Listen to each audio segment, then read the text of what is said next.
Technology is helping the Allen County Sheriff's Department save time and money. New cameras now allow inmates to go to court without ever leaving the jail.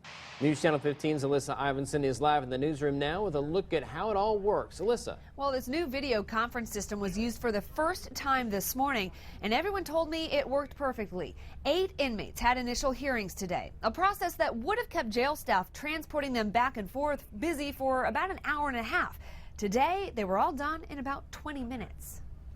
It's kind of like history being made. Cameras usually aren't allowed inside Indiana courtrooms, but these webcams are changing the game for some hearings in Allen County. I sat in a couple of seats in the back row just to make sure, can I hear it? And you could very clearly see the inmate on the monitor. You could very clearly hear him.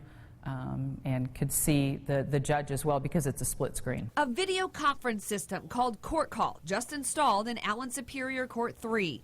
Now inmates will have their initial hearing in court without leaving the jail.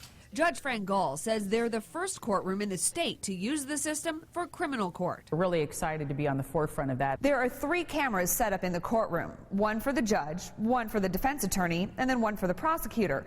That way for the inmate, it feels like he's in court. I think this will help out drastically with regards to the movement of inmates, and that's probably our #1 goal.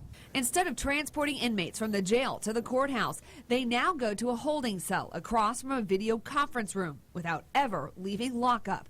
Sheriff Dave Gladio says the less you have to move an inmate, the better. Less the chance of something happening, them escaping, trying something stupid. The Sheriff Department paid for the court call system with commissary money from the jail. It's the profit we make off the inmates, and I think it makes sense to use the money we make off them to get them to court. The Sheriff's Department will also save some money by not transporting nearly a dozen inmates every day. Savings in gas and time. You know, time is money. Right now, the cameras are only used for initial hearings, but if it continues to go well, Judge Gall says she might petition the Supreme Court to allow more court appearances to be eligible for video conference. Live in the newsroom, Alyssa Ivinson, News Channel 15.